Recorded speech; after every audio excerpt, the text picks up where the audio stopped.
If I hadn't opened that one folder on his laptop, I'd still think he was just controlling.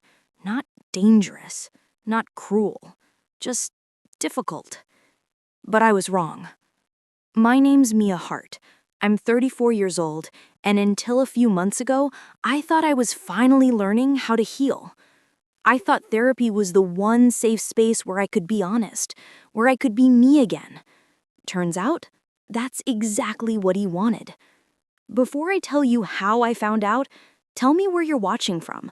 And if you've ever trusted someone who turned out to be nothing like you thought, hit that subscribe button. Because this story is about what happens when the person you love most starts using your own truth as a weapon.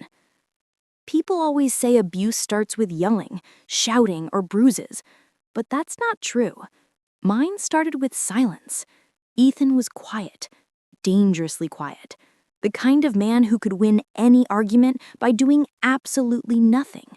No raised voice, no slammed doors, just silence, until you broke first.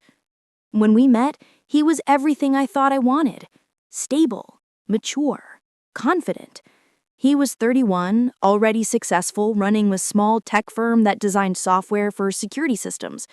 I was 28, a marketing assistant, barely scraping by. He made me feel seen, protected. He'd order for me at restaurants, pick me up from work, make little jokes about how scattered I was. At first, it felt like care, like being taken care of. But there's a thin line between being cared for and being controlled. Looking back, I can see it so clearly. The little things were red flags waving right in front of me. He'd correct how I said things in public, like, "Don't say it like that, Mia, it sounds dumb." He'd laugh it off, but the way people looked at me afterward made me shrink inside. Then he started choosing what I wore. "Babe, that dress is too much. You don't need attention from strangers." I'd nod, change clothes, tell myself it was love. He called it protecting me, but really, it was isolating me. It's strange, when someone chips away at your confidence slowly enough, you start handing them the tools. When we got married, I thought things would get better. I thought maybe his jealousy would ease once he felt secure. But control doesn't calm down, it evolves. He started tracking me, just for safety, he said. Location sharing, synced calendars, shared passwords. At first, I agreed. I told myself it was normal. After all, couples trust each other, right? But soon I realized trust was a one-way street. He'd check where I was, question how long grocery trips took, ask who I'd been texting. Once when I mentioned having lunch with a coworker named Ryan, his tone turned icy. "Ryan? Is he married?" "Yeah," I said, laughing nervously. He didn't laugh back. That night, he didn't speak to me at all, just sat there, scrolling through his phone while I ate dinner alone at the table. The next morning, he acted like nothing happened. That was his specialty, making me question whether anything had actually happened. By the time I turned 34, I felt like I was living in a loop, walking on eggshells every day, waiting for his next silent punishment. That's when I started therapy. Dr. Morgan was my therapist, mid-40s, calm, sharp, with the kind of voice that makes you want to tell the truth. She didn't ask me what Ethan had done. She asked me what I wanted, and I didn't know how to answer. For years, every thought I had went through Ethan's filter. Every decision, every opinion. Even my emotions belonged to him because he decided which ones were reasonable. I told Dr. Morgan about the confusion, the guilt, the way I'd start doubting my memory. She said quietly, "Mia, that's gaslighting." The word hit me like a slap. Gaslighting. I'd heard it before, but I never thought it applied to me.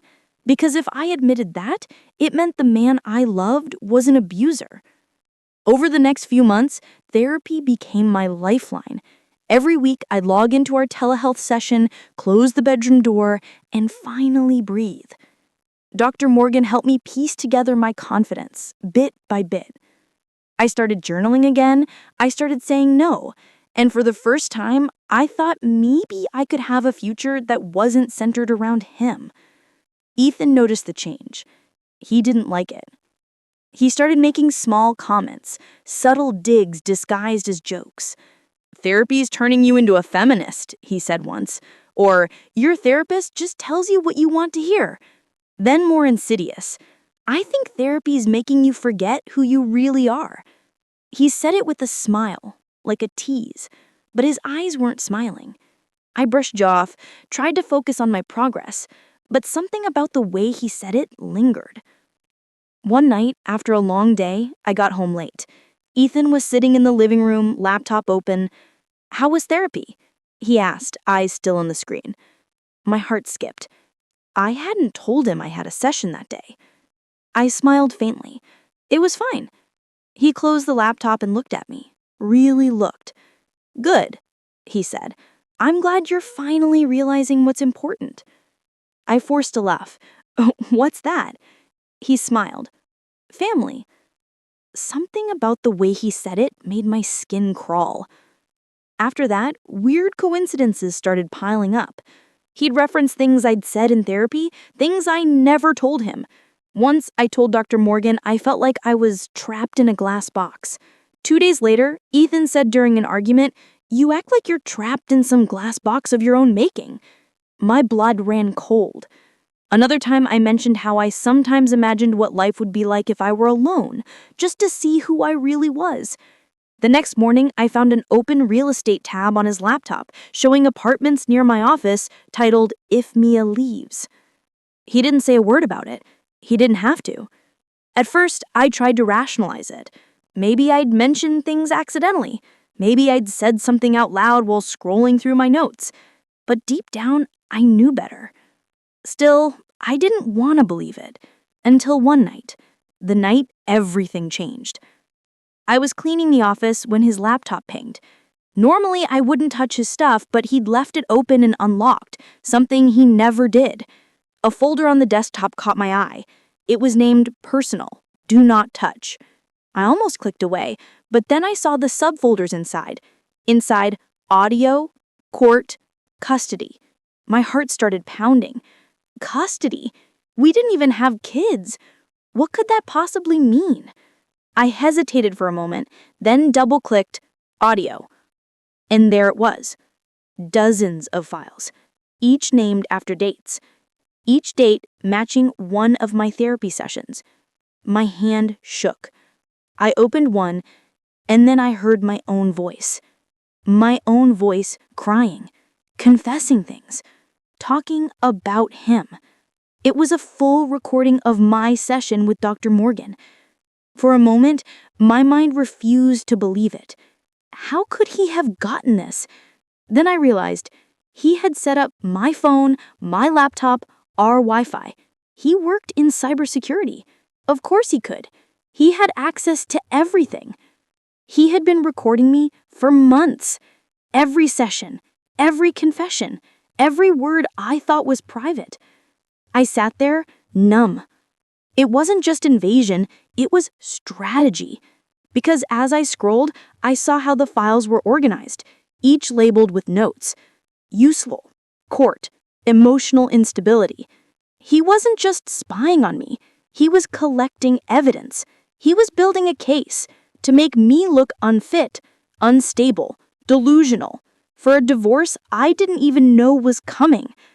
That's when something inside me broke and reassembled into something harder, colder, smarter.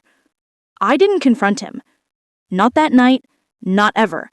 Because I knew if he wanted to record me, then I'd give him something worth recording. And that's where everything changed. When you realize someone's been watching you, really watching you, it changes the way you breathe, the way you move, the way you exist. That night, after hearing my own voice echo through his laptop speakers, I sat in the dark for hours. The air felt heavy. Every tick of the clock sounded like a countdown. I wasn't just betrayed, I was studied. And the worst part? He had done it so calmly. No anger, no shouting, just quiet calculation. That was the night Ethan stopped being my husband and became my opponent. The next morning, I acted normal. I made breakfast. He came into the kitchen, kissed my forehead like always.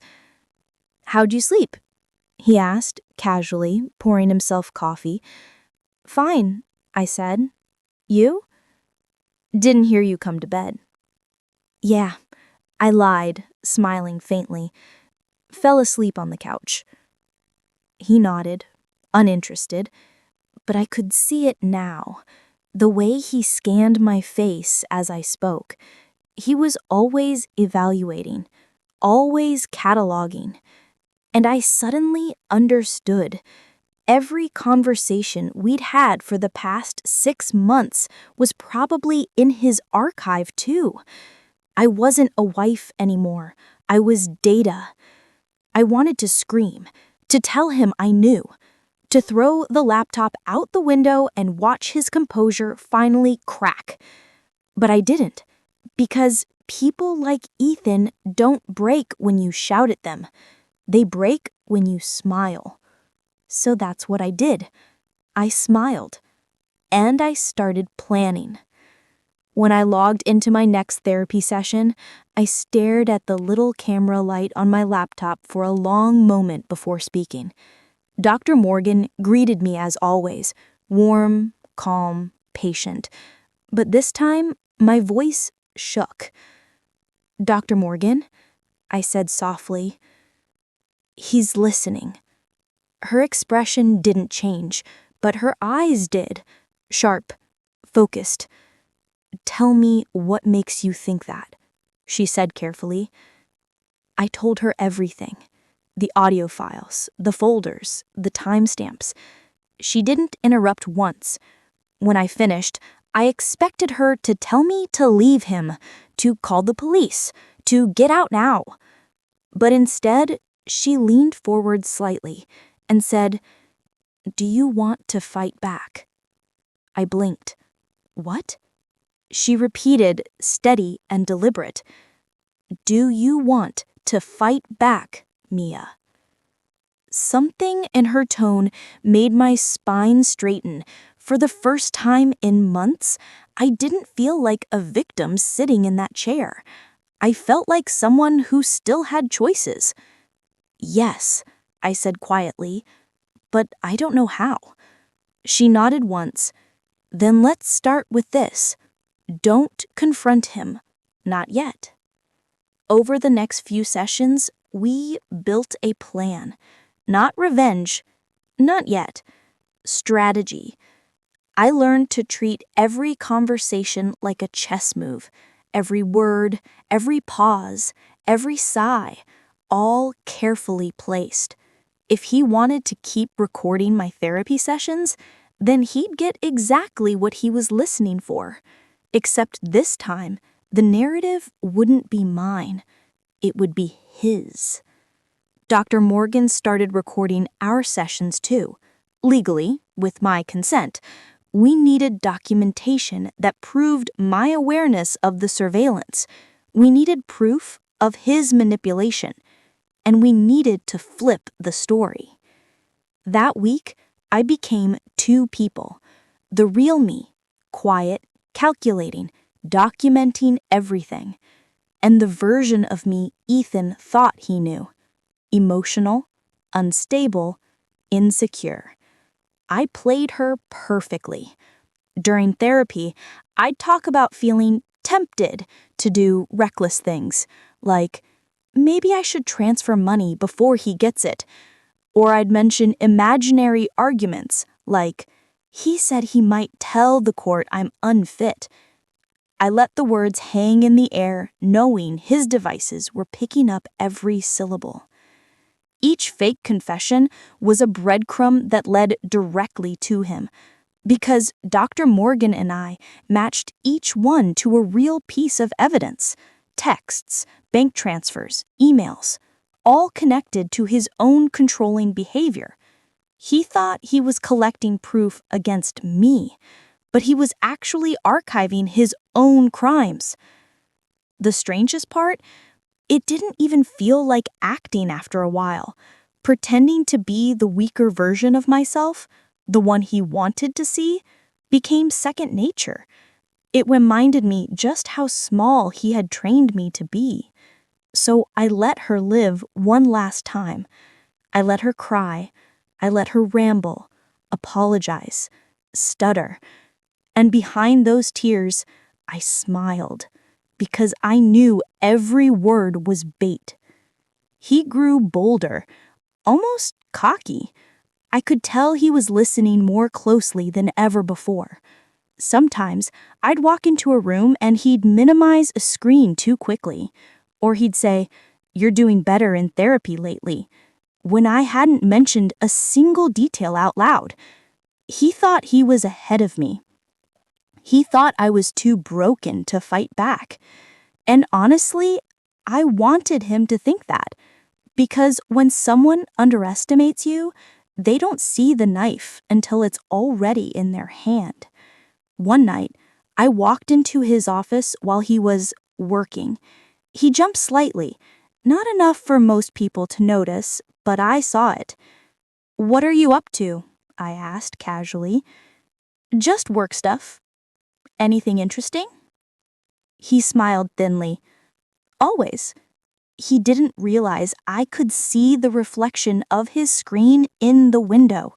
An open email draft to his lawyer.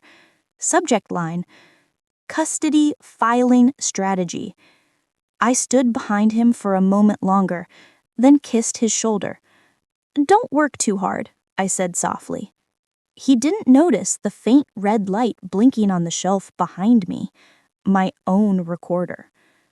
The next day, I sent Dr. Morgan the audio clip.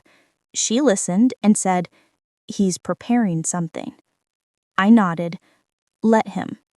Because what he didn't know was that the evidence he was building would crumble under the weight of truth. Weeks passed like that, pretending, recording, planning. Every time I logged into therapy, I gave a new confession. Once, I said, "Sometimes I think I'm the problem, that maybe I pushed him too hard." Another time, "I lied to him about money. I took some of his business funds." Each lie was traceable, but only to his accounts, his transfers, his patterns of control. Dr. Morgan was meticulous.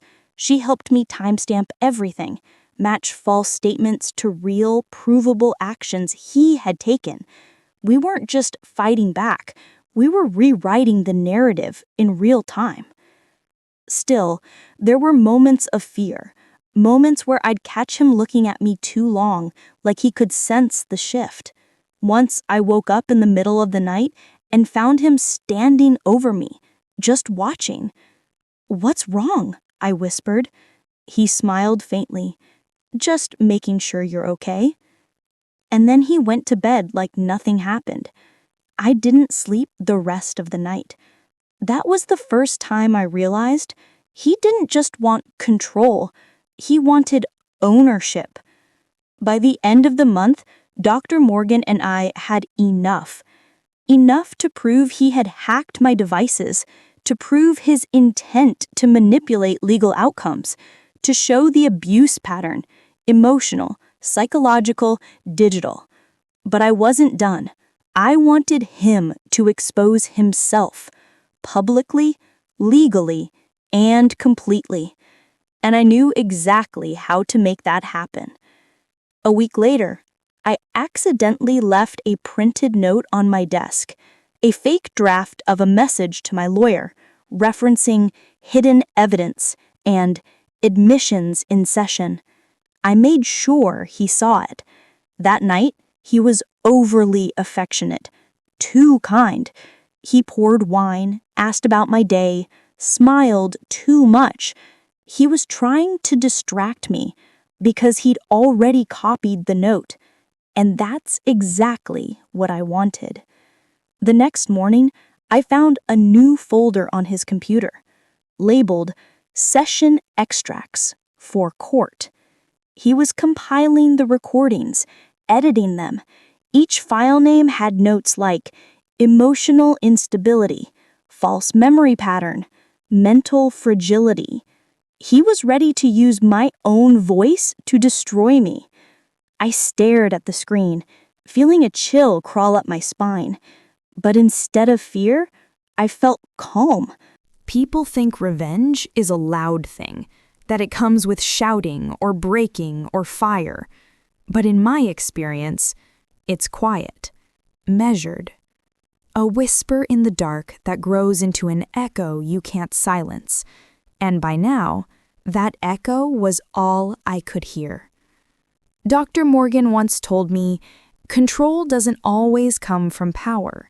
Sometimes it comes from patience.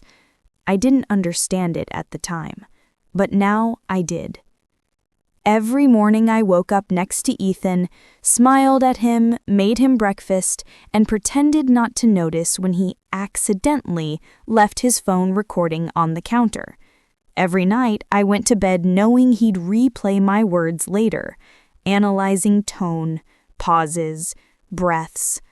He thought I was predictable, a routine he could measure. He didn't realize I'd already rewritten the script.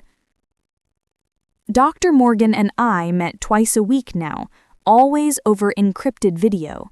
She'd upgraded the session platform herself, teaching me how to recognize when my laptop camera was remotely accessed. We started logging every single instance, every unauthorized ping, every keystroke log he installed. Each became another line in the story we were writing, a story where the villain thought he was the author. But living in performance takes a toll.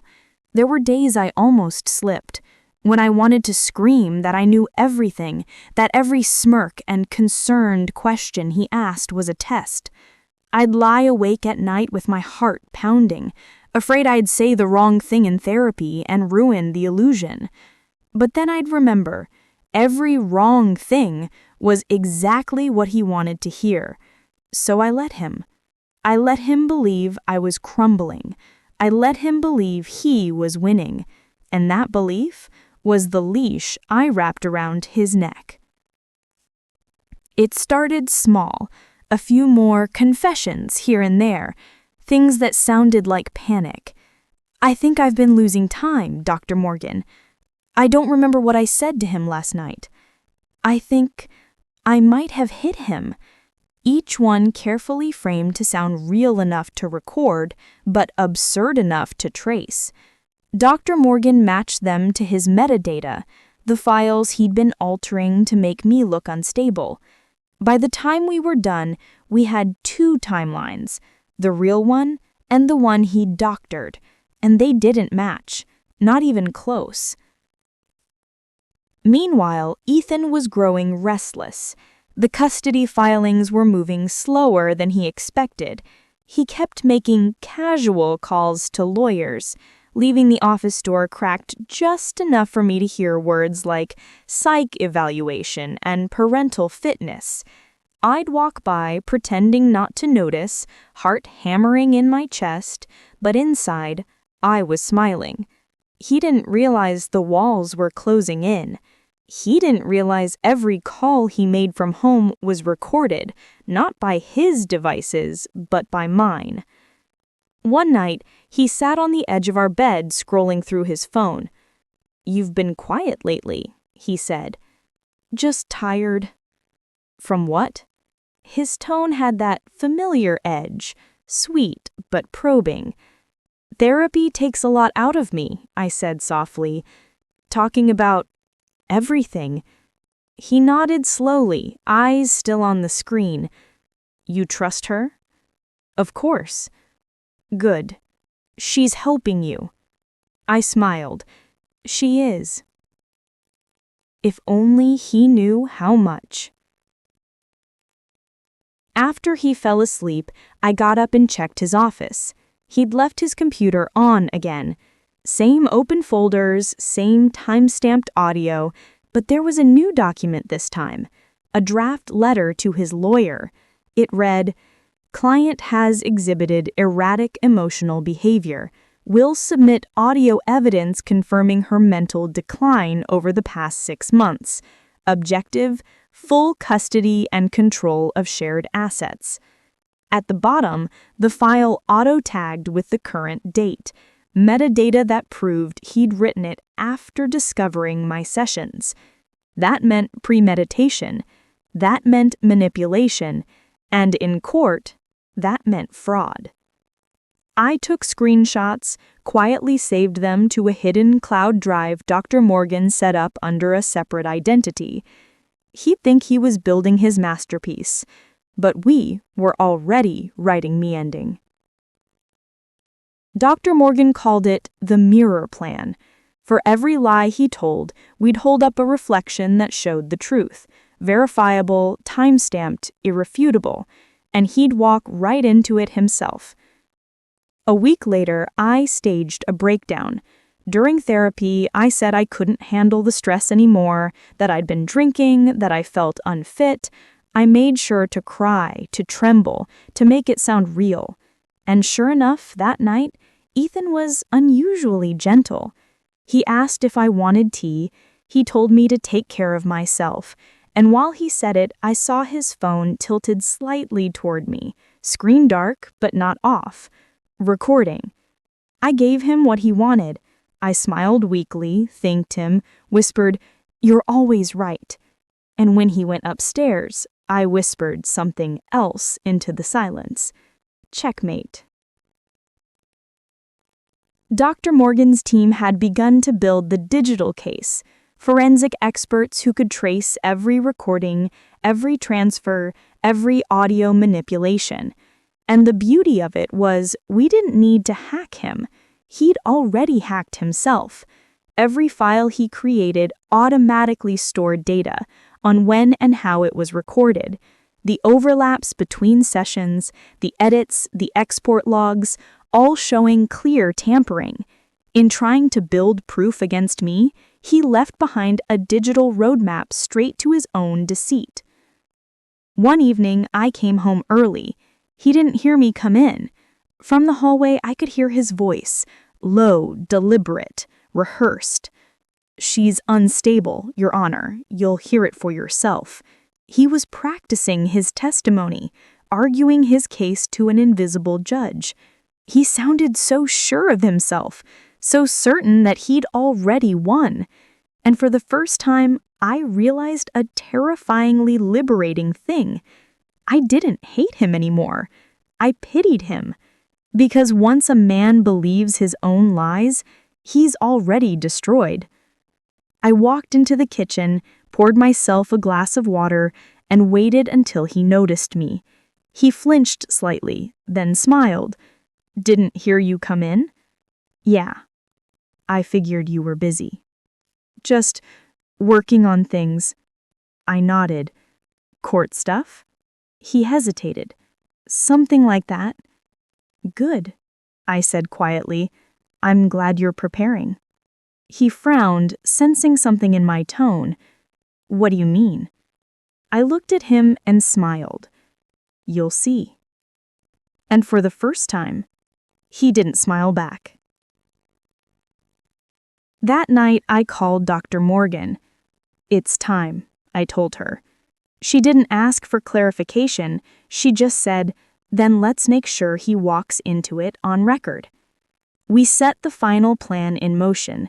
The next session, we planted one last breadcrumb, a subtle mention of the lawyer meeting and all the evidence he's been hiding. I knew Ethan would hear it, and I knew he couldn't resist acting because control is an addiction, and addicts always relapse. 2 nights later, I caught him red-handed. He'd left his office unlocked again, computer still open, but this time there was a new email thread. He'd sent my therapy confessions to his lawyer, along with doctored timestamps. Except the metadata showed they were edited after the date of my official session recordings. It was undeniable evidence of tampering. He'd handed me the final piece himself. I stared at the screen for a long moment, not angry, not even surprised, just done. Done pretending. Done hiding. I quietly saved everything, backed it up to Dr. Morgan's server, then shut the laptop. This was it. The trap was set, and in less than a week, he'd walk right into it, in front of a judge, under oath, with my confessions in hand. He thought he was walking into victory, but he was stepping into the exact cage he built for me, and this time, I'd be the one watching. The day of the hearing arrived like a storm that pretended to be calm. Outside, the sky was clear, but inside me, thunder rolled quietly. For months, I'd rehearsed every possible outcome. What he might say, what I might feel, how it might all collapse if even one thing went wrong. But that morning, as I looked at myself in the mirror, something in me shifted. The trembling stopped. The doubt quieted. I finally looked like the woman he'd tried to erase, and she was back. In the car, I practiced breathing the way Dr. Morgan had taught me. In for 4 seconds, hold for 4, out for 4. When I arrived, my attorney, Julia, was already waiting by the courthouse steps. She wasn't the loud, aggressive type. She had that calm, almost surgical presence that unnerved people who relied on chaos. Perfect for this. "You ready?" she asked. "I've been ready for months," I said. And I meant it. Inside the courtroom, Ethan looked like he always did. Confident, polished, utterly sure of himself. His lawyer, Robert Kincaid, was the kind of man who spoke in half smiles and half truths. They were the perfect match. He didn't even glance at me when I sat down. To him, I was just another performance to control. When the judge entered, we all rose. The sound of the gavel echoed. Sharp. Final. And just like that, the game began. Ethan's lawyer started with charm. "Your Honor, my client has grave concerns regarding the emotional stability of Mrs. Carter. We intend to present direct audio evidence, her own words, demonstrating erratic and violent tendencies." He said it like he was reciting a fact, not smearing a life. I kept my eyes forward, calm. Julia squeezed my hand once, a small reminder.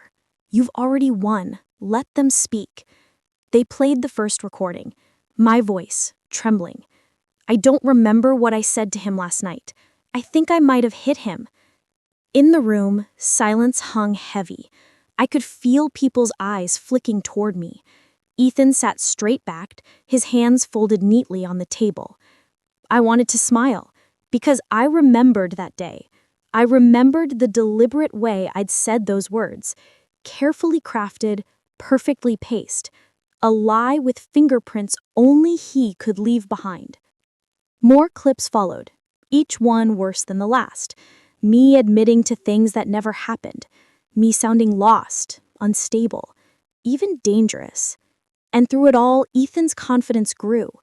I could almost hear his thoughts. "See, I've won. She's finished." When the last audio ended, his lawyer leaned back. "Your Honor, these are not isolated statements. They span months, all authenticated by timestamp and file metadata. Clearly, Mrs. Carter poses a risk to both herself and her child." The judge turned to Julia. Response? Julia stood. "Yes, Your Honor, but before we proceed, we'd like to verify the authenticity of those recordings. We have expert evidence regarding their creation." Kincaid scoffed. "They've already been verified." Julia smiled faintly. "Oh, I don't doubt that, but perhaps not the way you think." She walked to the evidence table, opened a laptop, and projected a document on the screen. "This," she said, "is a digital forensic log compiled by an independent analyst. It details when each of these recordings was created, edited, and exported." The judge leaned forward. "Go on." Julia clicked to the next slide. A spreadsheet filled the screen. Timestamps, file IDs, and red highlighted edits.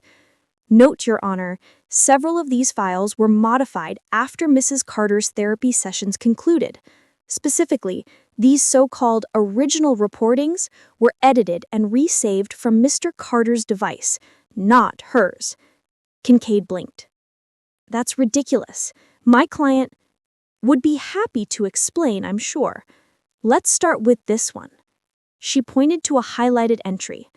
Session from March 17th, 8 p.m.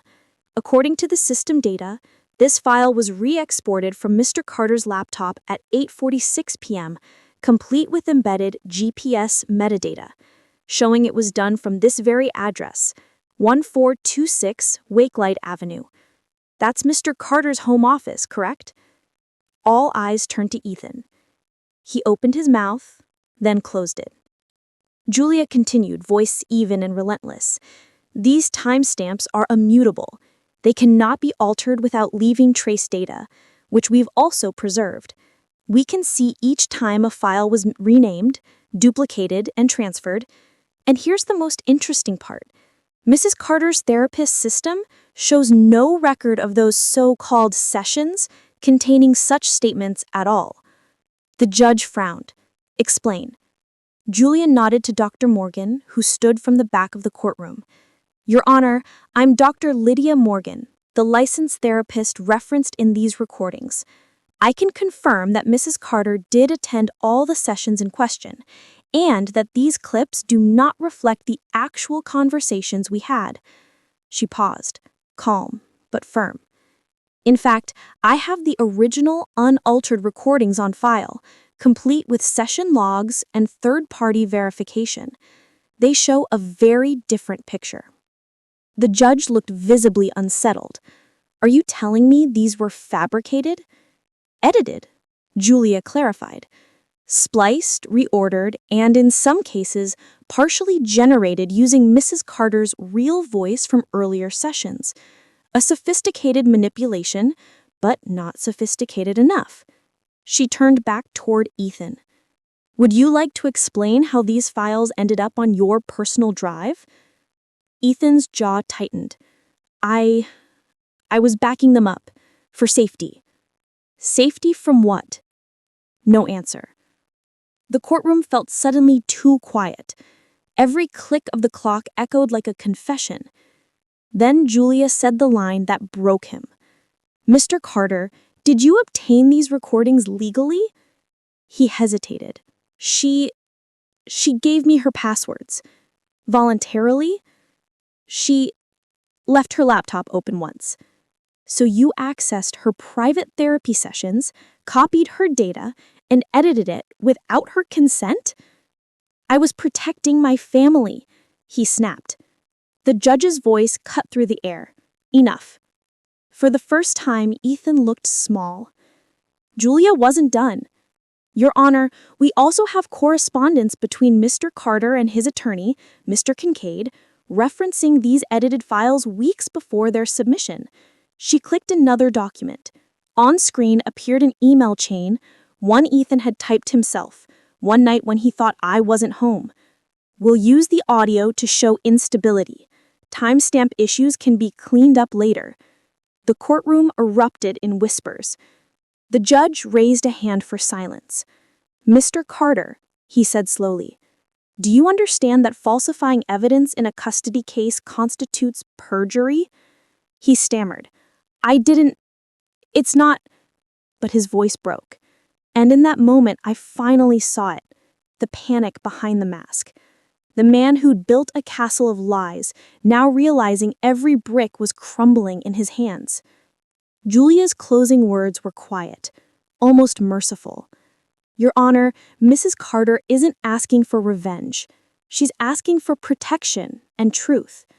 The evidence before you isn't just about legality, it's about trust. And Mr. Carter's actions have shown he'll destroy both if it means control. She sat down. The judge exhaled. He looked at Ethan, then at me. I've heard enough, he said. Mrs. Carter, you'll retain full custody. Mr. Carter, your access will be restricted pending investigation. I'm also referring this matter to the district attorney for review. The gavel came down. Once. Twice. Done. Ethan didn't move. He just sat there, staring at the table. When the room began to empty, I stood up, walked past him. He looked up at me finally, his voice breaking. "You set me up." I stopped, turned to him and smiled gently. "No," I said. "You set yourself up. I just stopped deceiving you." And I walked away. Outside the courthouse, the air felt different, lighter, clean. Julia touched my shoulder. "You okay?" I nodded. "Better than I've been in a long time." And I meant it, because revenge wasn't about winning anymore.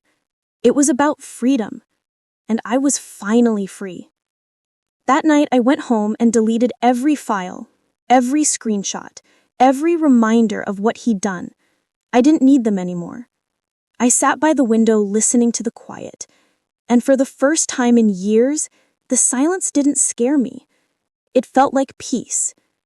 Dr. Morgan's words echoed in my head. Control doesn't always come from power. Sometimes it comes from patience.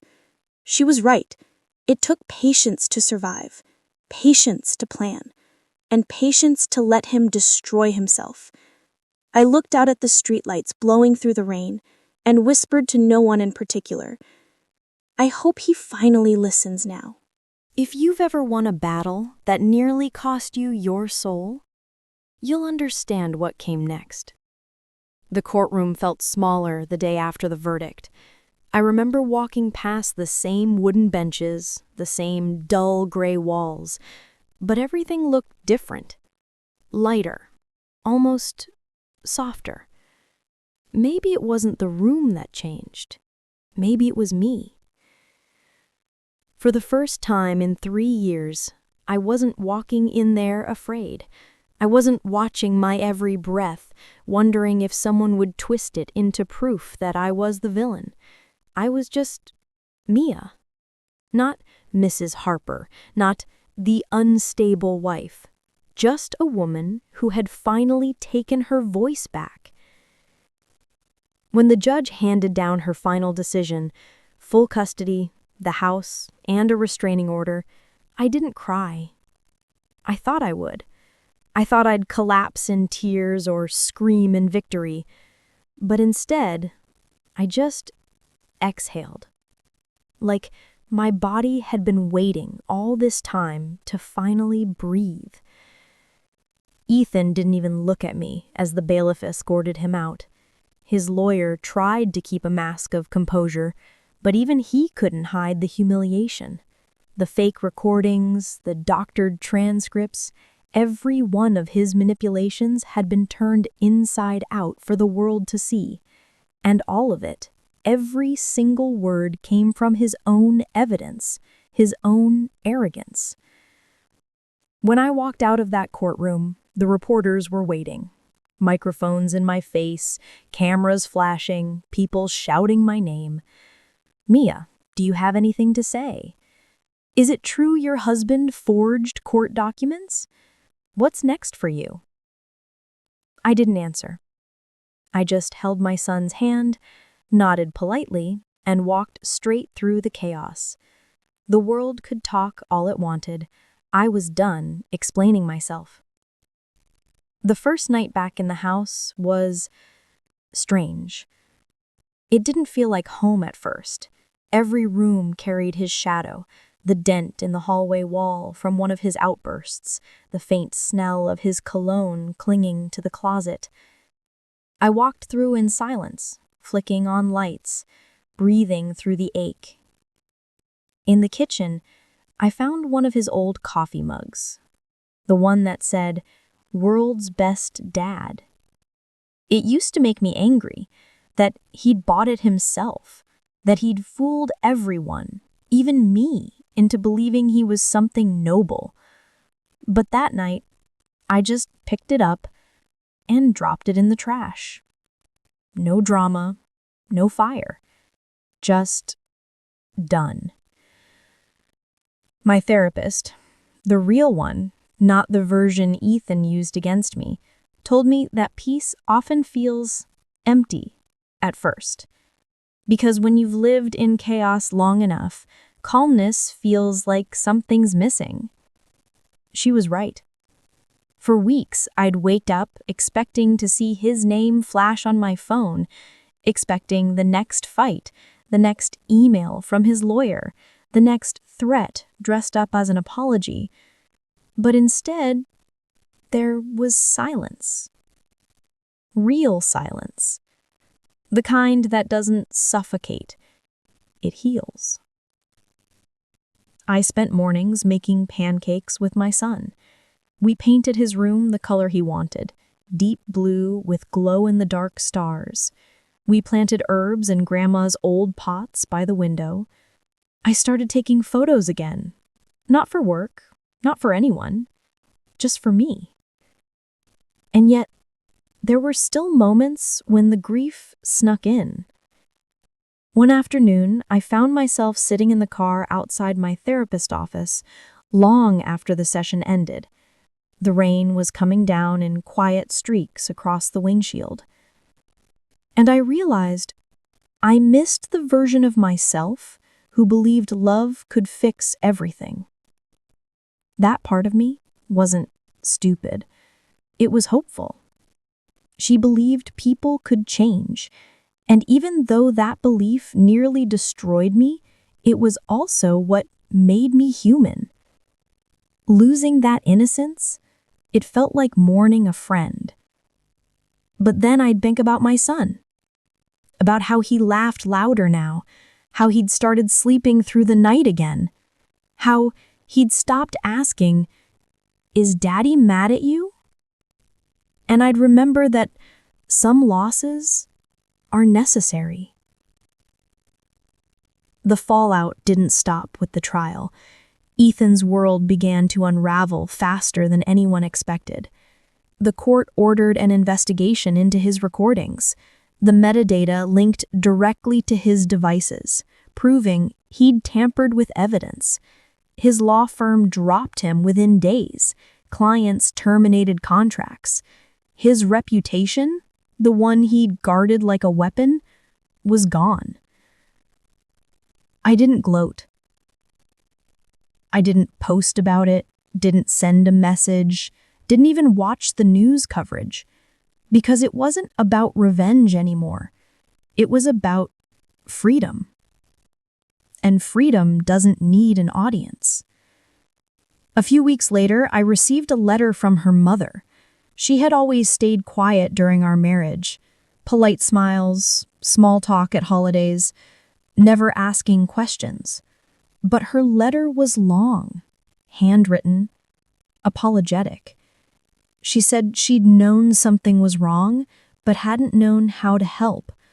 That she hoped someday, for her grandson's sake, I'd allow her to be part of his life again. I read it twice, folded it carefully, and for the first time, I didn't feel anger, just pity. Because people like Ethan don't create pain in a vacuum. They learn it somewhere. I haven't decided yet if I will respond. Some wounds don't need closure. They just need distance. One morning, months after the trial, I went to the park where I used to walk before my sessions. The same one where Ethan would text me afterward, pretending to care about how they went. I sat on the same bench and just existed. No phone, no fear, just me, a thermos of coffee, and the sound of birds. An older woman was sitting a few benches away, sketching in a notebook. After a while, she looked over and said softly, "You look like someone who just got her life back." I smiled, because she was right. And for the first time, I said it out loud. I did. She nodded knowingly. "Don't forget to live it now." That stayed with me, because that's the hardest part, isn't it? Learning how to live after you've survived. I started therapy again, not out of necessity, but choice. This time, it wasn't about surviving someone else's story. It was about writing my own. We talked about trust, boundaries, the fear of letting anyone close again. I told my therapist I was terrified that healing would make me forget the strength it took to get here. She smiled and said, "Healing doesn't erase strength, it reveals where it came from." I think that was the moment I truly forgave myself, not for staying too long, but for believing love meant losing myself. About 6 months after the verdict, my lawyer called. She said the court had finalized the property transfer. Everything was officially mine now. The house, the accounts, the custody. All tied up, signed, done. I walked out into the backyard that evening with a glass of wine, watching the sunset over the fence. The sky was pink and gold, that kind of feeding beauty you can't capture on camera. And I whispered to the air, "We're okay now." Not as a declaration, just a truth. My son came running out a minute later, barefoot, laughing, his hair wild from playing. He stopped beside me and pointed to the horizon. "Look, Mommy, the clouds look like wings." I smiled. Maybe they are. For the first time, I didn't think about what I'd lost. I thought about what I'd built. Peace, resilience, a home free from fear. If you're still listening, if you've ever found yourself trapped in someone else's version of your story, remember this. Healing doesn't arrive like a sunrise. It creeps in, quiet, uncertain, like morning fog that slowly fades until you realize you can see again. That's how it was for me. In the weeks after the verdict, I kept expecting some kind of epiphany, a moment when I'd wake up and suddenly feel healed, free, whole. But real healing isn't cinematic. It's doing the dishes without crying. It's sleeping through the night and realizing halfway through breakfast that you didn't dream about the past. It's subtle, and sometimes it's silent. The first thing I did after everything settled was rearrange the house. Not just a little, I stripped it down. I sold the couch we used to argue on, replaced the curtains he chose, donated the glassware we got as wedding gifts. It wasn't about material things. It was about reclaiming space, my space. Every corner that once felt haunted started to breathe again. I even painted the living room, soft sage green. My therapist said the color was calming, grounding. Maybe that's why I chose it, because for the first time in years, I wanted my home to feel safe. One morning, while unpacking a box from storage, I found something I'd almost forgotten. My old camera, the one Ethan used to say was a waste of time. I charged the battery, took it outside, and started taking pictures again. Trees, clouds, anything. It felt awkward at first, like speaking a language I hadn't used in years. But then something shifted. I stopped thinking about composition or perfection. I just clicked. Each photo felt like proof that I was still here, that I could still create beauty after everything ugly that happened. I started taking walks around the neighborhood, camera in hand. Sometimes people would stop and smile, ask what I was shooting. I'd tell them, light, just light. It sounded silly, but that's really what it was. Chasing light, learning how to see it again. About a month later, my therapist suggested I try something new, a local art therapy group that met every Thursday evening. She said, sometimes healing happens faster when you're not alone. I hesitated. The idea of sitting in a room full of strangers talking about feelings sounded exhausting. But something inside me, maybe curiosity, maybe loneliness, said yes. That first night, I almost turned around twice before walking in. The group was small, maybe 6 people. The room smelled like acrylic paint and coffee. There was a woman with gray curls knitting quietly in the corner, a teenager sketching storm clouds, a man sculpting tiny clay birds. No one asked what brought me there.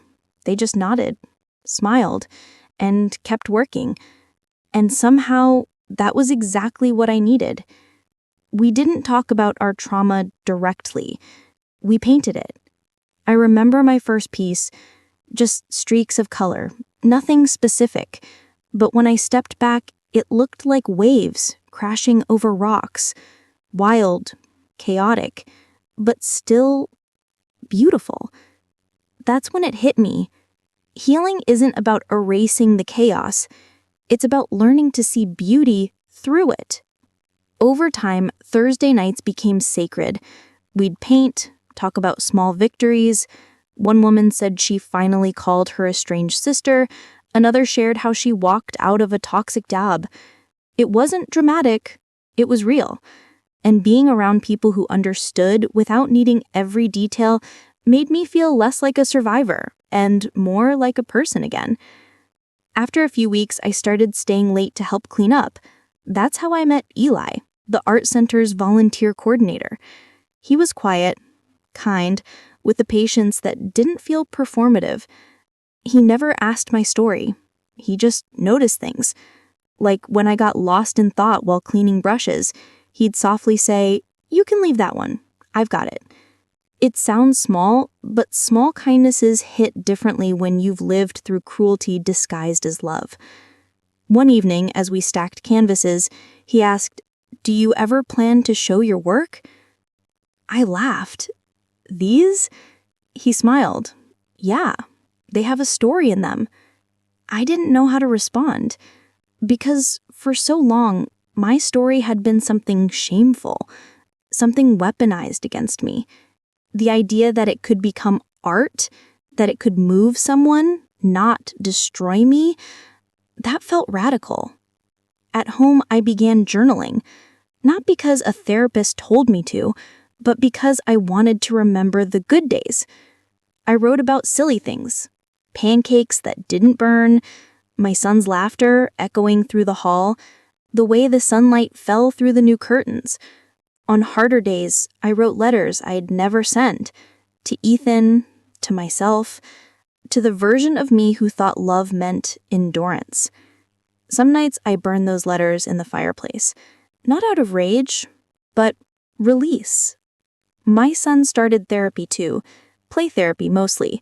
The counselor used toys and art to help him express feelings he couldn't yet name. At first, he drew storm clouds. Then slowly the drawing started including sunshine. One day he came home with a picture of us, holding hands under a rainbow. He'd written, "Mommy and me, safe." I pinned it to the fridge, and every morning it reminded me why I fought. Of course, healing isn't linear. There were nights I woke up sweating, convinced I heard his voice. Days when guilt crept in, wondering if I'd done enough to protect my son sooner. But instead of drowning in those thoughts, I learned to let them pass. My therapist taught me something simple but life-changing. She said, "You can visit the past, but don't live there." So when those memories came, I'd picture myself closing a door, not locking it, just closing it gently. And then I'd walk away. A few months later, Eli asked if I'd like to help curate the center's spring exhibition, a showcase of community art around the theme of resilience. I hesitated again, old instincts whispering that I wasn't good enough, that people would judge me. But then I thought about my therapist's words, about light, about how my story wasn't something to hide. So I said yes. Preparing for the exhibit was both terrifying and exhilarating. I chose 3 of my pieces: the waves, a self-portrait painted in abstract colors, and one simply titled Silence. It was just soft whites and muted blues, with a single red thread cutting through the middle. To me, that thread was the line between who I used to be and who I was becoming. That night at the exhibit, the gallery buzzed with people. Soft music, low laughter, the scent of paint and new beginnings. I stood in the corner, pretending to study the lighting, when Eli came over and said, "You know, people keep stopping at yours." I followed his gaze. 2 women were standing in front of Silence, talking quietly. One of them was crying. That moment broke something open in me, because for the first time, my pain wasn't just mine. It had become something that connected, instead of isolated. After the show, Eli handed me a small card. He said, "Someone left this for you." It was from one of the women who'd been crying. She'd written, "Thank you. Your painting said what I've never been able to." I folded the card and kept it in my journal. That night, I realized something profound. Healing doesn't erase what happened. It transforms it. It turns wounds into wisdom, pain into purpose, and maybe, just maybe, into art. As weeks turned into months, my world grew wider again. I enrolled in a part-time photography course, started freelancing for a local magazine, even took my son to the beach for the first time since the divorce. We built sandcastles, chased waves, ate ice cream that melted too fast. It wasn't perfect, but it was real. I remember sitting there watching him laugh and thinking, this is what freedom looks like. Not grand gestures or revenge fantasies, just peace. Just laughter without fear. That night, I took a photo of the sunset, gold light spilling over the ocean. When I looked at it later, it wasn't the horizon that caught my eye. It was the reflection of my son's smile in the frame. And for the first time, I realized that joy had quietly returned, unannounced, but certain. Of course, there were reminders of Ethan, random emails from mutual acquaintances, occasional legal updates, but they didn't hit the same anymore. His power over me had dissolved. I no longer felt rage, just distance, like looking at an old scar and remembering the wound, but not the pain. One evening, after putting my son to bed, I sat on the porch with my camera beside me. I thought about how far we'd come, from whispered fear to quiet strength. And I realized something. Healing isn't the opposite of revenge. It's the most powerful form of it. Because nothing terrifies a manipulator more than the person they broke learning to smile again. If you've listened this far, maybe you're in your own version of that darkness. Maybe someone took your Trust. It's such a simple word. 5 letters. But after everything I'd been through, it felt like climbing a mountain barefoot. For so long, I believed trust meant surrender, that it was handing someone the power to destroy you and hoping they wouldn't. That's what Ethan taught me. But I was wrong. I learned that real trust isn't blind, it's brave. It's looking at your fear and saying, I see you, but I'll try anyway. The art center became my second home. Every Thursday, the smell of paint and the murmur of quiet laughter filled the air. It wasn't therapy anymore. It was life. People came and went, stories overlapped, but somehow the energy stayed constant, soft, kind, patient. Eli was always there, stacking easels, handing out supplies, listening more than he spoke. We didn't talk much about our pasts. It was an unspoken rule among everyone there. But one evening, when I stayed behind to lock up, he asked, "Do you ever miss who you were before all of it?" The question hit me harder than I expected. I thought for a moment and said, "Sometimes, but I think should be proud of who I became." He smiled. Not a pity smile, not the kind people give when they don't know what to say. It was understanding. And that small exchange, that single moment of genuine connection, stayed with me for days. Rebuilding trust doesn't happen all at once. It happens in small, almost invisible ways, like when my son asked if Eli could come to his art show at school, and I didn't panic. Like when I found myself laughing, really laughing at something silly without feeling guilty. Or when I noticed that I no longer flinched every time my phone buzzed. Those were small victories. Tiny reminders that I was no longer living in reaction to the past. I was living, period. One Saturday, Eli invited me and a few others from the group to help at a community mural project. It was in a rundown part of town, a long gray wall covered in graffiti tags and fading paint. We were supposed to transform it into something bright, something hopeful. I almost said no. The old me would have found an excuse. I'm busy, I'm tired, maybe next time. But instead, I said yes. When we got there, the air smelled like wet concrete and spray paint. Music played from a small speaker, kids ran around laughing, and volunteers passed out sandwiches. For hours we painted, bold strokes of color, shapes and patterns that didn't need to make sense, just feel alive. By the end of the day, my hands were covered in blue paint, my cheeks hurt from smiling, and my heart felt light. As we packed up, Eli turned to me and said, "You have a good eye for light." I laughed. "You've said that before."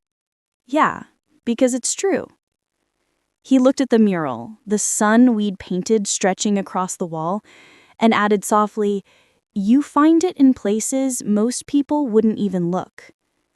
That night, I stood in front of the mirror and saw something I hadn't in a long time. Softness. Not weakness. Not fear. Just peace. And I realized that's what trust really is. It's allowing softness to exist again in a world that tried to harden you. A few days later, something unexpected happened. I received an email from my old college friend Rachel, someone I hadn't spoken to in nearly 7 years. We lost touch around the time I met Ethan. He didn't like her, said she was too opinionated, a bad influence. So I slowly stopped replying, convinced it was for the best. Her email was short. "Hey Mia, I saw your art show in the local paper. I don't know if you'll see this, but I'm proud of you. I've missed you." I stared at it for a long time. It was simple, but it cracked something open in me. The realization of how many good things I'd pushed away trying to please someone who never deserved me. I wrote back, "I've missed you too. Let's catch up. Coffee?" When we met, she hugged me like no time had passed. We talked for hours about everything and nothing, about our lives, about how she had tried to reach out years ago, but Ethan had intercepted her messages. Hearing that stung, but it also healed something, because now I was free to rebuild those bridges, on my own terms. By the time we said goodbye, Rachel squeezed my hand and said, "You seem lighter, Mia. Stronger. Happier." And I smiled. I am. Finally.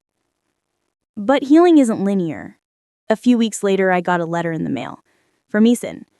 It wasn't a threat, not directly, just a carefully written apology, if you could even call it that.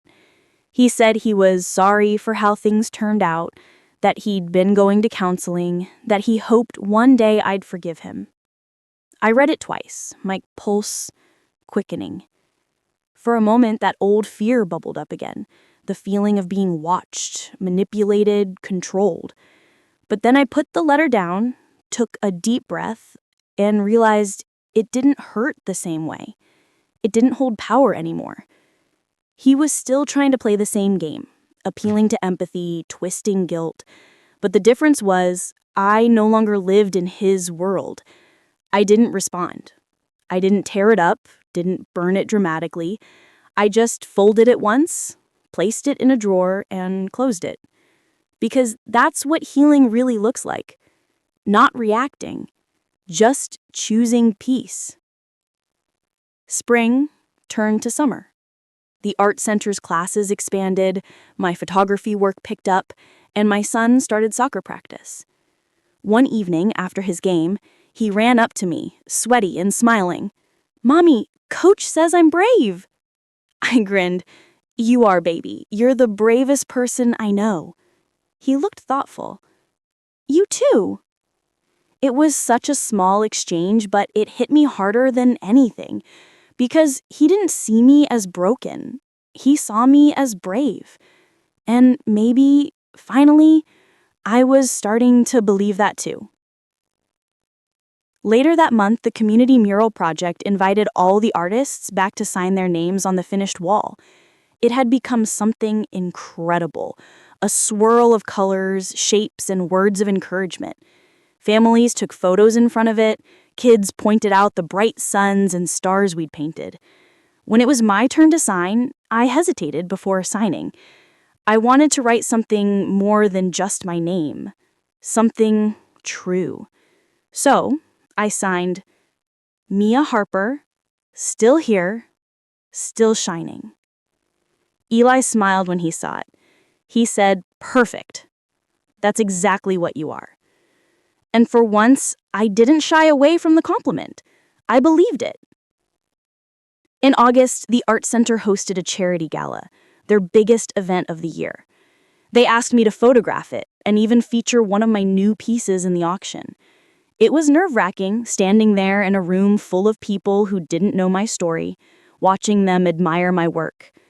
But when a woman bid on my photo, a shot of the community mural at sunset, and told me it made her feel hopeful, I felt something click inside. That's what I wanted. Not revenge, not validation, just hope. For myself, for others, for anyone still stuck in the darkness I once lived in. After the event, Eli walked me to my car. He looked at me for a moment and said, "You know, when I first met you, I could tell you were carrying something heavy." I smiled softly. "And now?" He shrugged. "Now I think you've learned how to set it down." There was something about the way he said it, not as a question, not as praise, just a truth. And I realized I wasn't afraid of being seen anymore. Trust doesn't mean forgetting what hurt you. It means remembering it and still believing there's good left in the world. For the first time in years, I felt that good again. In my son's laughter, in paint-stained hands, in friendships that didn't demand explanations, in moments that didn't need to be earned. I was learning to trust, slowly, quietly, not in people first, but in myself. Because when you've rebuilt yourself from ashes, you start to understand something powerful. You are your own safe place. And from that safety, everything else begins to bloom. If you're still listening, if trust feels impossible right now, I promise you it isn't gone. It's just hiding beneath the fear, waiting for you to look again. Because when you've survived betrayal, learning to trust again isn't weakness. It's the bravest thing you'll ever do. Peace never lasts uninterrupted. I had just started believing my life had finally settled. Morning coffees that weren't rushed, evenings filled with laughter, sunlight pouring through the kitchen windows instead of dread. But abusers have a way of showing up when they sense you've moved on. And Ethan? He always hated not being the center of the story. It started with small things. A blocked number calling at odd hours, a car parked across from my house a little too long, emails sent from fake addresses, things like, "You think you've won," or "Enjoy your little fantasy." At first, I ignored them. I'd changed my number, added cameras, filed reports. The police knew the history. But something about this time felt different, not dangerous, just desperate. It was like Ethan wasn't trying to scare me anymore. He was trying to remind me he existed. One morning, as I was dropping my son off at school, I saw him. standing on the opposite side of the parking lot, in that same gray jacket he used to wear everywhere. He wasn't approaching, just watching. And for the first time in years, instead of freezing, I felt calm. I parked the car, kissed my son goodbye, and waited until Ethan turned to leave. Then I took a photo. Clear, time-stamped, unmistakable. I didn't confront him. I didn't yell or cry. I simply walked back to my car and called my lawyer. When you've lived through manipulation, you learn to recognize patterns like constellations. You know what's coming long before it arrives. The next day, a letter showed up, this time through official mail. Petition for custody modification. He was trying again, claiming emotional instability, alienation of parental rights, bias in prior proceedings. It was the same tactic, different wrapping. But he underestimated one thing. I wasn't the same woman he had once broken down. When I met with my lawyer, she flipped through the documents, her eyebrows rising. His arguments are thin. He's using the same evidence the court already dismissed. Except now, I said quietly, I have his letter, the photos, and the harassment reports. She smiled, that sharp, knowing smile lawyers get when they smell victory. Then let's show him what happens when he tries this again. Court days used to terrify me.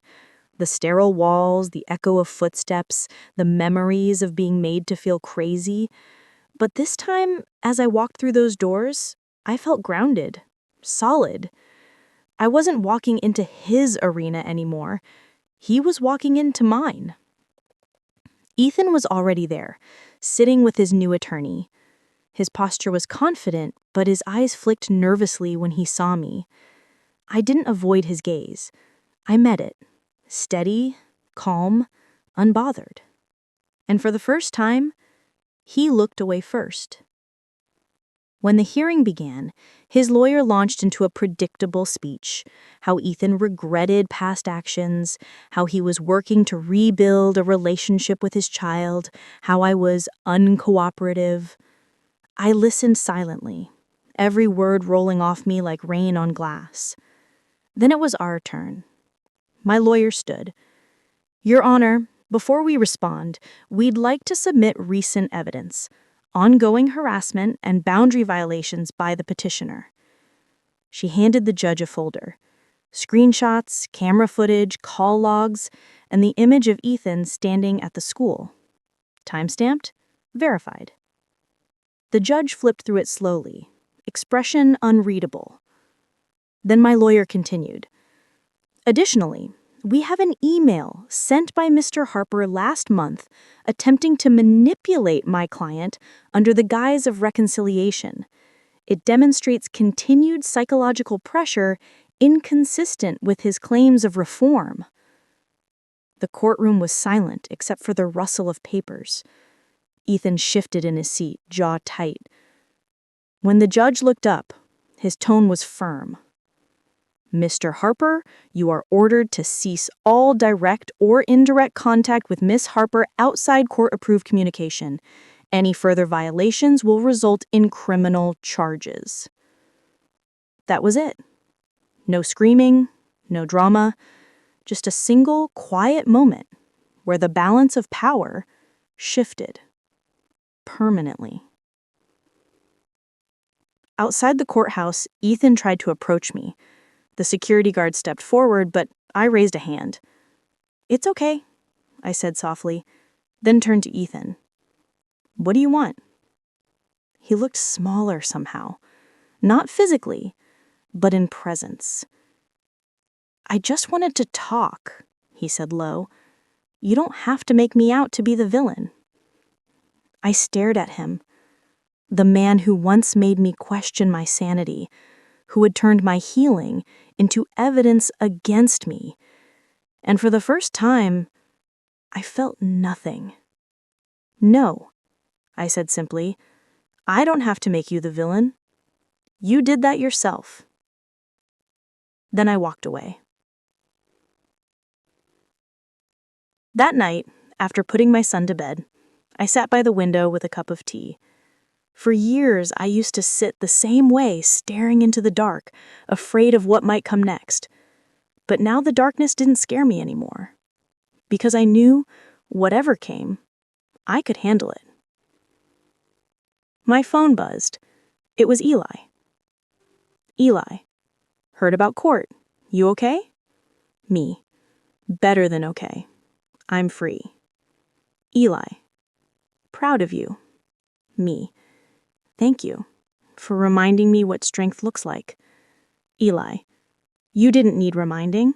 You just needed space to see it again.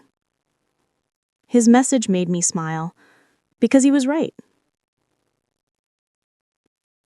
Weeks passed. The harassment stopped.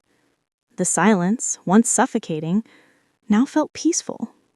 I started focusing on my next photography project, a collection called Echoes.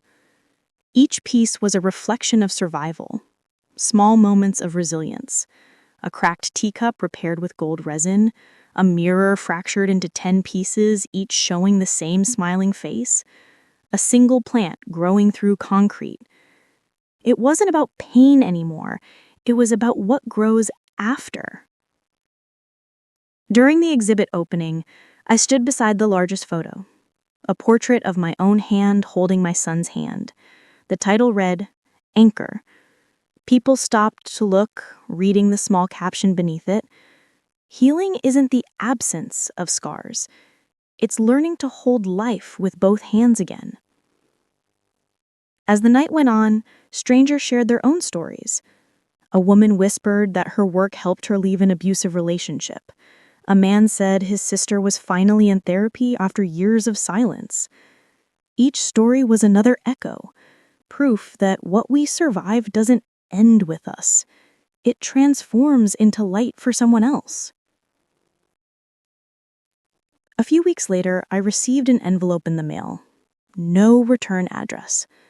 Inside was a single photo, the mural we'd painted months ago with the words I had written, still here, still shining. On the back, in unfamiliar handwriting, was a short note. I saw this downtown. It reminded me of hope. Thank you. No signature, just a message from someone out there who'd seen light where there used to be none. And I realized then, that's what real victory looks like. Not revenge, not proving anyone wrong, just becoming so at peace with yourself that the past loses all power over you. Later that night, I sat on the couch with my son, watching cartoons. He leaned against me, half asleep, and whispered, "Mommy, are you happy now?" I smiled into his hair. "Yeah, sweetheart, I really am." He nodded, already drifting off. "Good. You laugh more now." Tears pricked at my eyes. The good kind. The full kind. Because he was right.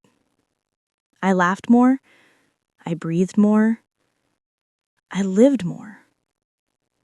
And for the first time in my life, I didn't just feel like I survived something. I felt like I'd become something. Whole.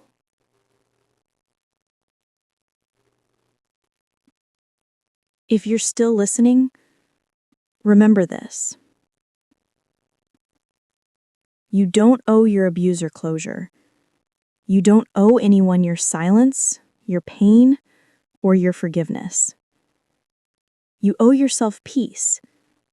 And when you finally claim it, no one can take it away again. Freedom is quieter than I thought it would be. No fireworks, no grand announcements, just mornings that begin with peace instead of panic. For years, I'd imagined the day I'd finally be free of Ethan as some kind of cinematic victory.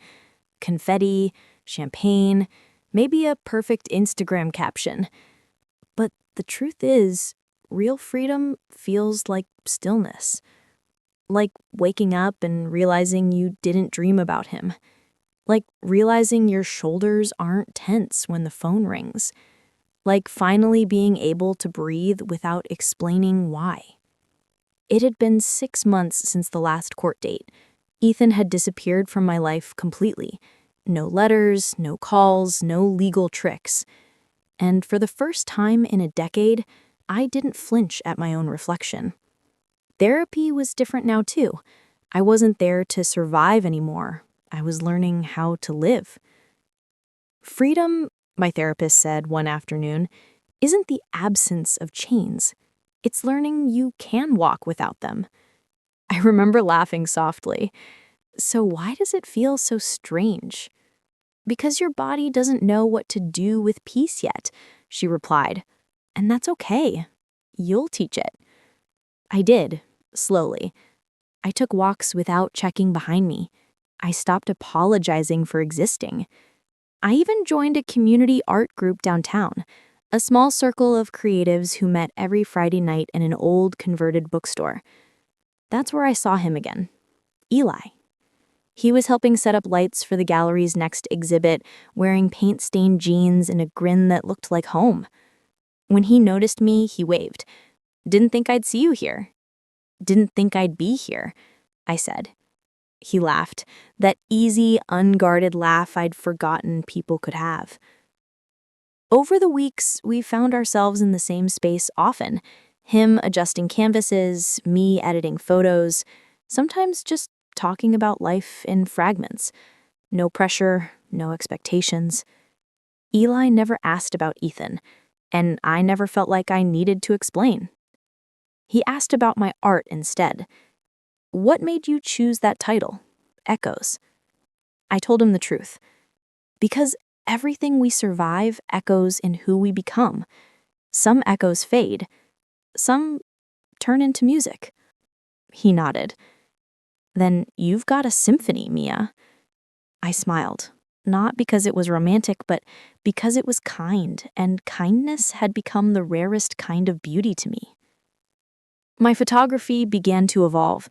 It wasn't just about pain anymore. It was about transformation. I started capturing motion, things that refused to stay still. Waves, wind, children running through fields. There was something healing about seeing movement through the lens, proof that life kept going even when you thought it had stopped.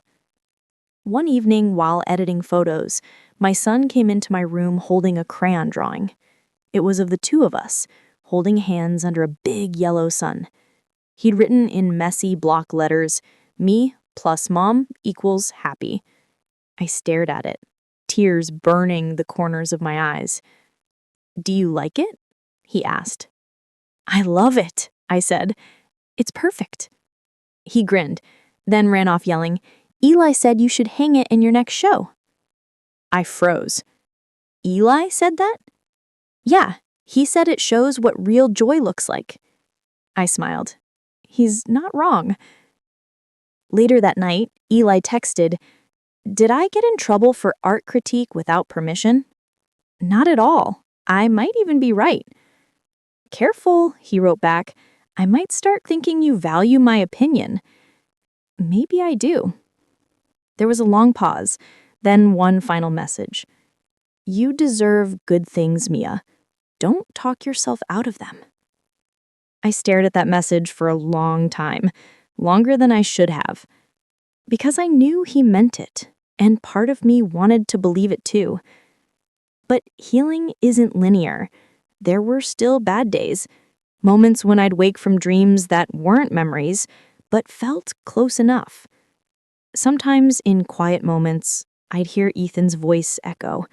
Not the words, but the tone, that low, manipulative calm he used when he wanted to make me doubt myself. I'd close my eyes, breathe deeply, and whisper, "You don't live here anymore." It became my mantra, "You don't live here anymore." And every time I said it, the echo grew fainter, until it finally disappeared. A few weeks later, Eli invited me to a community open mic event. He was performing. Reading poetry, something about forgiveness and water and starting over. The way he spoke, it wasn't perfect, but it was honest. There was this tremor in his voice that made you feel like he was sharing something sacred. After his set, he walked off stage, grinning shyly. "What'd you think?" "I think I said that maybe we all deserve to start over." He smiled, eyes soft. "You're doing that already." I hesitated, then asked, "And you?" He shrugged, "Trying, but I think healing looks better when it's shared." That night, when I got home, I opened my old journals, pages filled with fear, with doubts, with words I once wrote just to survive. Then carefully, I tore them out, not in anger, but in gratitude. Every page was a version of me that refused to give up, and now she could rest. The next morning, I took my son to the beach. We built sandcastles and let the waves wash over our feet. He laughed when the water splashed too high, grabbing my hand and yelling, "Run, Mommy!" As we ran, the sunlight hit the water just right, that golden shimmer that makes everything look alive. And in that moment, I realized something simple, but profound. Freedom isn't a destination. It's a rhythm. It's the steady, gentle beat of choosing yourself, again and again. On the way home, I caught a glimpse of us in the rearview mirror, me smiling, him humming to the radio.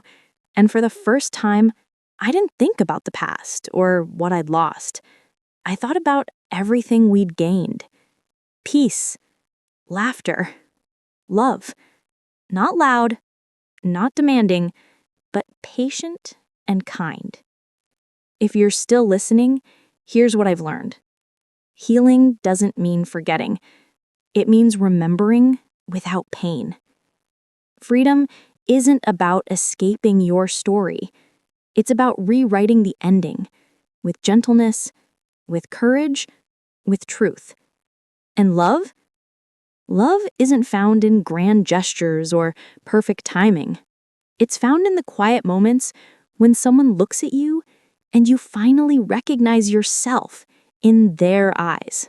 It's been a year since the last court date, a year since Ethan tried to claw his way back into a story that no longer belonged to him, a year since I finally stopped waiting for peace and started living it. Funny how quickly life begins to fill the spaces you once thought would stay broken forever. The mornings are my favorite now. I wake before my son, pour coffee into the same chipped mug I've had since college, and sit by the window while the sun creeps over the horizon. The city hums faintly in the distance, alive but not intrusive. Some days I still expect to wake up and feel that heaviness on my chest, but then I look around and remember it's gone. There are no more hidden recordings, no more games, no more fear waiting in the corners of my house. Just me, my son, our laughter echoing off walls that used to know only silence. Last week, my therapist asked, "If you could go back and change anything, would you?" I thought about it for a long time, about the pain, the betrayal, the years I'll never get back. Then I said no, because I wouldn't be here without it. She smiled, not the polite kind, but the one that says, "You understand now." Healing doesn't mean erasing the past. It means turning the scars into stories that don't bleed anymore. The art gallery invited me to curate a new exhibit, my first solo show.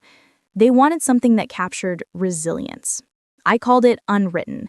It was a collection of photos taken over the past year, each one a snapshot of quiet recovery. A window open after rain, a child's laughter caught mid-frame, a cracked bowl mended with gold resin, a nod to the Japanese art of kintsugi, where broken things are made more beautiful for having been broken. At the center of the gallery, I hung the largest photo, one of my son's drawing. Me plus mom equals happy. Framed, sealed, eternal. Visitors stopped to look. Some smiled, others cried. But every single one of them lingered, because somewhere deep down they saw their own story reflected back. Eliza showed up near the end of the exhibit. He didn't say much, just stood beside me, hands in his pockets, taking it all in. After a while, he whispered, "You did it."